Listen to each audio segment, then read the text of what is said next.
Hello dear student, welcome back to my YouTube channel. तो dear student, आज की यह वीडियो आप लोगों के लिए बहुत ही ज़्यादा खास और महत्वपूर्ण जाने वाली है, क्योंकि डियर स्टूडेंट आज की इस वीडियो में हम सभी लोग भौतिक विज्ञान के यानी कि फिजिक्स के टॉप 20 यानी कि 20 सबसे महत्वपूर्ण बहुकल्पीय प्रश्नों को लेकर आए हैं। क्योंकि 2015 से जितने सारे यानी कि एक जिले के 7 पेपर होते हैं, 7 पेपरों में से जितने सारे प्रीवियस सेल के पेपरों में यानी कि 2015 से पूछे गए उन सारे बहुकल्पीय प्रश्नों में से यानी कि जो सबसे ज़्यादा इंपॉर्टेंट हैं, जो बहुत बार एग्जाम में पूछे जाते हैं, उन सभी प्रश्नों को लेकर आज की इस वीडियो में आया हूं। तो डियर स्टूडेंट, वीडियो पर लास्ट तक जरूर बने रहें और वीडियो को थोड़ा सा भी स्किप ना करें। तो अगर आपने अभी तक हमारे यूट्यूब चैनल को सब्सक्राइब नहीं किया तो प्लीज़ यूट्यूब चैनल को सब्सक्राइब करें, वीडियो को लाइक करें, कमेंट करें, बेल आइकन को दबाना बिल्कुल भी ना भूलें, जिससे मैं जो भी वीडियो अपलोड करूँ वो डायरेक्टली सबसे पहले आप तक जरूर पहुँचे। तो यहाँ पर बिना किसी देरी के शुरू करते हैं अपनी इस वीडियो को। यानी कि पहला हमारा प्रश्न दिया गया है, नाभिकीय बलों के लिए एक विनिमय कण है, प्रोटॉन, न्यूट्रॉन, प्रोटीजन, मेसॉन।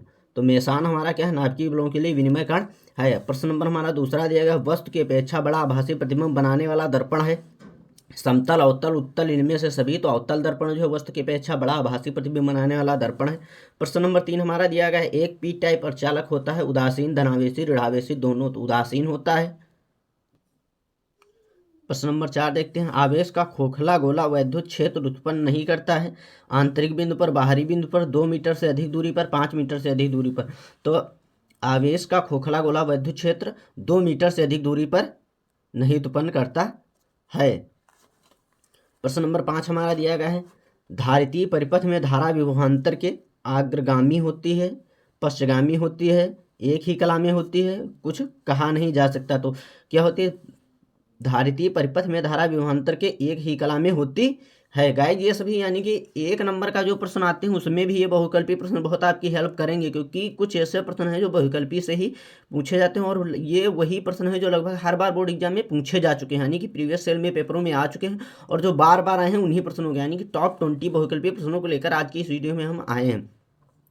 प्रश्न नंबर 6, निम्नलिखित में से कौन विद्युत चुम्बकीय तरंगे नहीं है, गामा किरणें, एक्स किरणें, अवरक्त किरणें, बीटा किरणें। तो बीटा किरणें जो है वैद्युत चुम्बकीय तरंगे नहीं है। प्रश्न नंबर 7 हमारा दिया गया है, किसी एक समान चुंबकीय क्षेत्र में एक इलेक्ट्रॉन क्षेत्र के लंबवत प्रवेश करता है, इलेक्ट्रॉन का पथ क्या होगा। तो प्रवलयाकार, दीर्घवृत्ताकार, वृत्ताकार, सरल रैखिक। तो वृत्ताकार होगा। इसके बाद प्रश्न नंबर 8, विद्युत क्षेत्र की तीव्रता का मात्रा क्या है, न्यूटन प्रति मीटर, न्यूटन प्रति कूलाम, कूलाम प्रति न्यूटन, जूल प्रति न्यूटन। तो न्यूटन प्रति कूलाम होता है विद्युत क्षेत्र की मात्रा का, विद्युत क्षेत्र की तीव्रता का मात्रक।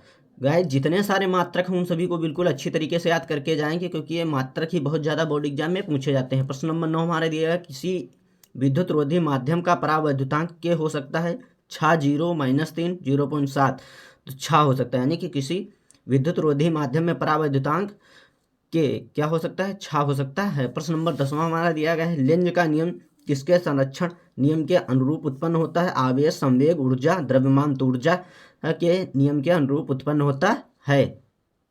प्रश्न नंबर 11 दिया गया है, किसी स्थान पर पृथ्वी के चुंबकीय क्षेत्र के क्षैतिज तथा ऊर्ध्वाधर घटक बराबर हैं, उस स्थान पर नत कोण का मान क्या होगा, 0 अंश, 45 अंश, 60 अंश, 90 अंश। तो 45 अंश होगा, यानी कि किसी स्थान पर पृथ्वी के चुंबकीय क्षेत्र के क्षैतिज तथा ऊर्ध्वाधर घटक बराबर हैं तो उस स्थान पर नत कोण का मान कितना होगा, 45 अंश होगा। प्रश्न नंबर 12 हमारा दिया गया है, किसी गोलीय दर्पण की फोकस दूरी f तथा वक्रता त्रिज्या r में संबंध है, तो f बराबर r/2, r बराबर f/2, f बराबर 3r। ऑप्शन नंबर 4 दिएगा f बराबर r/4। तो f बराबर r/2, यानी कि किसी गोलीय दर्पण में फोकस दूरी में वक्रता त्रिज्या में संबंध क्या है, f बराबर r/2। प्रश्न नंबर 13 दिया गया, आकाश का रंग नीला होता है किसके कारण, प्रकीर्णन के कारण, परावर्तन के कारण, विवर्तन के कारण, आवेश अवशोषण के कारण। तो ऑप्शन नंबर 1 सही हो जाएगा। गाइज ये बहुत बार एग्जाम में पूछा गया है, मोस्ट इंपॉर्टेंट प्रश्न है, आकाश का रंग नीला क्यों होता है, कभी कभी 3 नंबर का भी क्वेश्चन पूछ दिया जाता है। तो आकाश का रंग नीला क्यों होता है, प्रकाश के प्रकीर्णन के कारण ही आकाश का रंग नीला दिखाई देता है। इसके बाद प्रश्न नंबर 14 हमारा दिया गया है, अर्धचालकों में वैद्युत चालन होता है कोटरों से, इलेक्ट्रॉनों से, कोटर व इलेक्ट्रॉनों से, दोनों से नहीं। तो कोटर एवं व इलेक्ट्रॉनों से अर्धवैद्युत चालन होता है।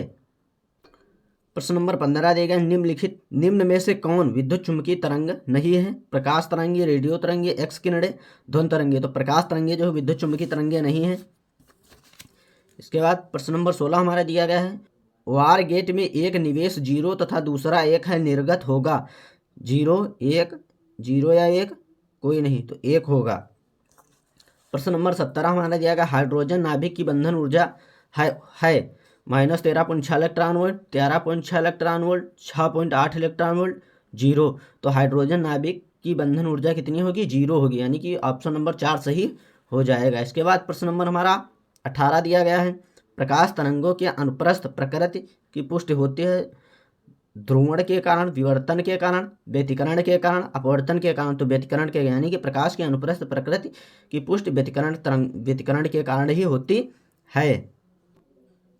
इसके बाद प्रश्न नंबर 19, यदि किसी कण का संवेग दोगुना कर दिया जाए तो उसकी द्वि ब्रॉगली तरंगदैर्घ्य होगी अपवर्तित 4 गुनी, 2 गुनी, आधी। तो क्या होगा? यदि किसी कण का संवेग दोगुना कर दिया जाए तो उसकी द्वि तरंग आधी होगी, यानी कि ऑप्शन नंबर 4 सही हो जाएगा। अब यहाँ पर 20 यानी कि अपना आखिरी प्रश्न देखते हैं, कोटर अधिसंख्य आवेश वाहक होते हैं नैद अर्धचालक में, पी प्रकार के अर्धचालकों में, धातुओं में, एन प्रकार के अर्धचालकों में। तो पी प्रकार के अर्धचालकों में होते हैं। तो डियर स्टूडेंट, उम्मीद करता हूँ आप लोगों को वीडियो पसंद आई होगी। तो डियर स्टूडेंट, अगर आपने अभी तक हमारे यूट्यूब चैनल को सब्सक्राइब नहीं किया है तो प्लीज़ आपसे हाथ जोड़ के निवेदन है कि आप हमारे यूट्यूब चैनल को सब्सक्राइब करिए एंड बेल आइकन को दबाना बिल्कुल भी ना भूलें, जिससे मैं जो भी वीडियो अपलोड करूँ वो डायरेक्टली सबसे पहले आप तक जरूर पहुँचे।